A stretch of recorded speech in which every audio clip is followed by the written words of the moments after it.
अस्सलामुअलैकुम दोस्तों और साथियों, उम्मीद है आप लोग खैरियत से होंगे। इस वीडियो में हमने बात करनी है नॉन हाजगिन्स लिम्फोमा के बारे में। ये बुनियादी तौर पे जो आपका इम्यून सिस्टम होता है, मुदाफ़ियती निज़ाम है, ये उसका कैंसर होता है।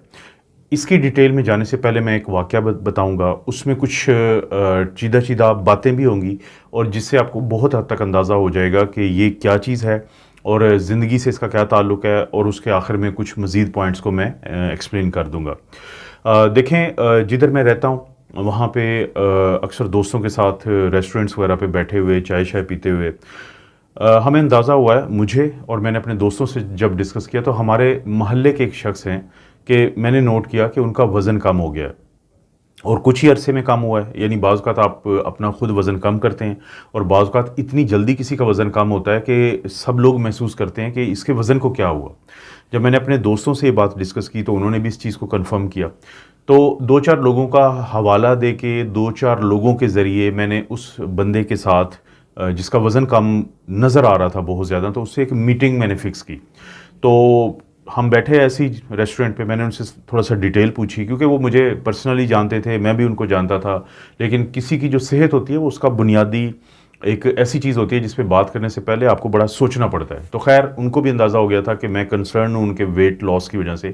तो वो फिर मीटिंग हुई तो मैंने उनसे सारी डिटेल ली। जब सारी डिटेल ली तो मुझे अंदाज़ा हुआ कि कोई शक नहीं है कि घर में उनके किसी हद तक स्ट्रेस चल रहा था। तो ये वजह हो सकती थी, लेकिन इतना वज़न अचानक कम होना अकेला स्ट्रेस नहीं करता, क्योंकि स्ट्रेस में क्या होता है कि आपका खाना-पीना कम हो जाता है, तो किसी हद तक आपका वेट लूज़ होता है।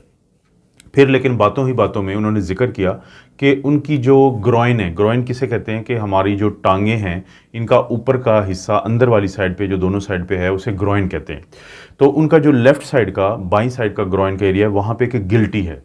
तो फिर उनसे मैंने दोबारा यही रिक्वेस्ट की कि मैं चाहता हूँ कि मैं उनके जहाँ पे वो रहते थे कि मैं वहाँ पे जाऊँगा और उनको हेड टू टो, सर से लेके पाँव तक उनको एग्ज़ामिन करूँगा, उनको चेक करूँगा पूरा वो जो स्टेथोस्कोप और हर चीज़ से। तो मैं जानना चाहता हूँ कि उनका वज़न क्यों कम हुआ। और हुआ है, उन्होंने मेहरबानी की, उन्होंने इजाज़त दे दी। मैंने उनको जाके चेक किया। जब मैंने उनको पूरा डिटेल से एग्ज़ामिन किया तो मुझे पता चला कि उनका जो एक अखरोट होता है ना, अखरोट के साइज़ के बराबर उनका एक लंप बना हुआ था, एक गिल्टी बनी हुई थी उनके लेफ़्ट ग्रॉइन में। यानी जो लेफ़्ट टाँग है, बाईं टाँग है, उसका ऊपर का अंदर वाला जो हिस्सा होता है, तो वहाँ पे उनको एक लंप बना हुआ था। उसमें दर्द नहीं था और सख्त किस्म का था। तो मैंने उनसे बात की कि देखें, आपका जो वज़न कम हो रहा है ना, उसका बहुत ज़्यादा ताल्लुक मुझे जो बज़ाहिर लगता है वो इस गिल्टी से है। तो ख़ैर मेरे मशवरे पे उन्होंने फिर उसकी बायोप्सी करवाई कि जिसमें कि क्या होता है कि सुन किया जाता है उस एरिया को और वहाँ से मवाद निकाला जाता है। उस बायोप्सी के साथ ही, क्योंकि उनको अंदाज़ा हो चुका था बायोप्सी करने वाले सर्जन को, तो उन्होंने बायोप्सी भी ले ली और उसको निकाल भी दिया। जब बायोप्सी की रिपोर्ट आई तो पता चला कि ये तो कैंसर है। ये तो जो इम्यून सिस्टम होता है, हमारा मुदाफ़ियती निज़ाम होता है, उसका कैंसर है, जिसको मैं वीडियो के आखिर में थोड़ा-सा एक्सप्लेन भी कर दूँगा। तो बायोप्सी से ये पता चल गया कि ये तो इनको कैंसर था। उसके बाद ये किया गया कि उसको निकाल दिया गया था, जो गिल्टी को। लेकिन फिर उनका एक टेस्ट करवाया गया जिसे पेट स्कैन कहते हैं, यानी पॉज़िट्रॉन इमिशन टोमोग्राफ़ी, कि ये एक न्यूक्लियर टेस्ट है जिसकी मदद से ये पता चलता है कि कहीं पे खुदा ना खास्ता ये जो कैंसर था ये फैला तो नहीं हुआ था। तो बदकिस्मती से जब वो रिपोर्ट आई तो उसमें हर तरफ लिखा हुआ था कि ये चीज़ फैली हुई है।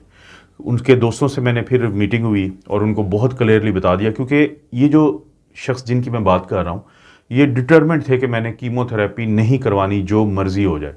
लेकिन ख़ैर फिर इनके दोस्तों को मैंने बता दिया कि अगर ये कीमोथेरेपी नहीं करवाएँगे तो फिर आप समझ लें कि इनका तो जो रास्ता है वो बड़ा ख़तरनाक उसकी तरफ जा रहा है और आप खिदमत करें इनकी, क्योंकि इसके बाद तो कुछ नहीं हो सकता। लेकिन ये शख्स क्योंकि एक बहुत बहादुर शख्स भी हैं, जैसे ही उनको अंदाज़ा हुआ, बहादुर वो होता है जो बड़ा बोल्ड फैसले करते हैं, इनको अंदाज़ा हुआ कि कीमोथेरेपी के बगैर कोई गुजारा नहीं है, तो इन्होंने फिर कीमोथेरेपी करवाई अपनी।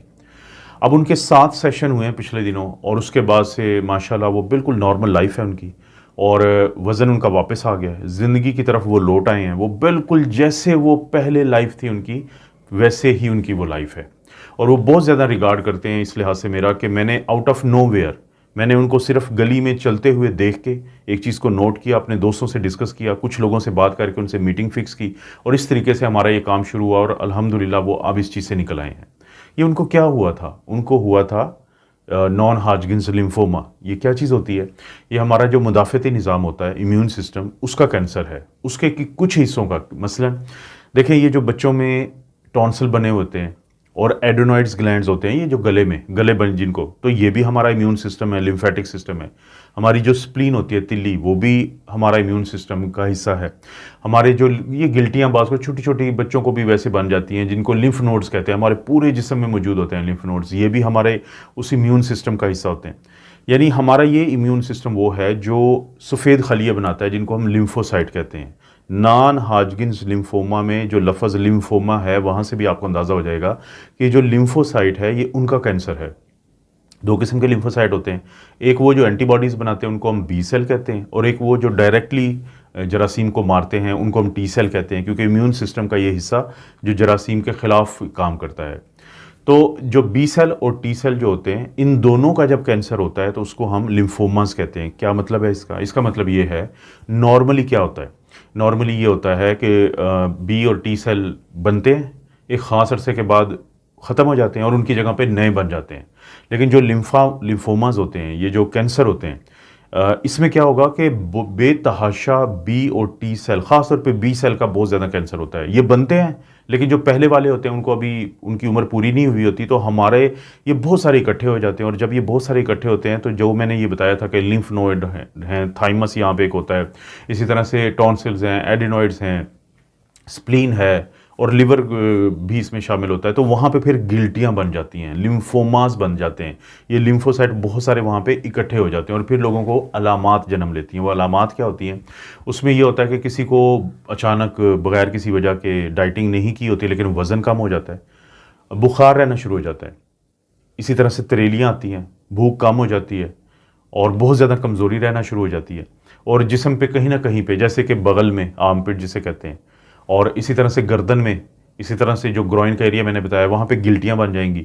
और बाज़ औक़ात लोगों को, क्योंकि चेस्ट में भी ये गिल्टी बन सकती है, वहाँ लिम्फ नोड होते हैं, तो लोगों को खांसी शुरू रहती है, बलगम आना शुरू हो जाता है, चेस्ट पेन शुरू हो जाती है। पेट में भी लिम्फ नोड्स हैं, तो वहाँ पे लोगों को पेट में दर्द शुरू हो जाएगा। तो ये मुख्तलिफ़ किस्म की वो अलामात है, जिसके बाद आप अपने डॉक्टर के पास जाते हैं। डॉक्टर आपका ऐसे एग्जामिन करता है जैसे मैंने इनका किया था, मुकम्मल एग्जामिन। तो अगर तो कोई लिम्फ नोड मिल जाता है तो फिर हम उसकी बायोप्सी करते हैं, कि उसका पीस लेके उसका मुआयना करवाया जाता है। और साथ हम एहतियातन बाकी जो इन्फेक्शन को देखने के लिए हम सीबीसी का या छोटे पेशाब का, यूरिन का टेस्ट भी करवा लेते हैं। और लिम्फ नोड से मैंने बताया कि उसकी बायोप्सी से काफ़ी चीज़ें पता चल जाती हैं, लेकिन जो सबसे अहम टेस्ट के अंदर एक टेस्ट है, उसे हम कहते हैं बोन मैरो एस्पायरेशन साइटोलॉजी। यानी हमने बोन मैरो की फाइन नीडल एस्पिरेशन साइटोलॉजी के, जो हमारी कमर की हड्डी है, पेल्विस, कूल्हे की हड्डी, वहाँ से नीडल के ज़रिए बोन मैरो यानी गोदा जो होता है हड्डी का, उसको निकाल के उसका मुआयना करना होता है। और बाज़ वक़्त हड्डी का कुछ पीस लेते हैं। तो बोन मैरो एस्पिरेशन बीएमए या बोन मैरो बायोप्सी ये जो है वो बहुत अहम टेस्ट है, बहुत अहम टेस्ट है। उससे काफ़ी चीज़ों का पता चल जाता है। और ये देखने के लिए कि कहाँ कहाँ पे ये चीज़ फैली हो सकती है, वहाँ पे हम सीटी स्कैन भी करते हैं और एमआरआईज़ भी करते हैं, चेस्ट का करेंगे, पेट का करेंगे, और इस तरह करके फिर हमें अंदाज़ा हो जाता है कि ये कहाँ पे यानी हो सकता है। तो एक दफ़ा तशख़ीस हो जाए तो फिर इलाज क्या होता है? कीमोथेरेपी सबसे बड़ा इलाज है। यानी एक तो लिम्फ नोड है, उसको निकाल देते हैं अगर कहीं पे कोई गिल्टी बड़ी बनी हुई है। फिर उसके बाद कीमोथेरेपी करते हैं। कीमोथेरेपी क्या होती है? ये दवाइयाँ होती हैं, ये खाने वाली भी होती हैं और इंजेक्शन के ज़रिए भी दे देते हैं। और मकसद क्या है इनका? इनका मकसद ये है कि जो पूरे जिस्म में कहीं ना कहीं पे ये ज़रात फैले होते हैं, तो इनको ये ख़त्म करती है कीमोथेरेपी। और कुछ ज़रात अगर बच जाएँ, या कहीं पे जो लिम्फोमा है वो कम जगहों पे हो, एक या दो हो कहीं स्पॉट, तो फिर हम शुआएँ मारते हैं। रेडिएशंस होती हैं, जो प्रोटॉन रेडिएशंस भी हो सकती हैं, एक्सरे की भी बीम हो सकती है, तो उस जगह पे मार के उसको जलाया जाता है रेडिएशन के ज़रिए।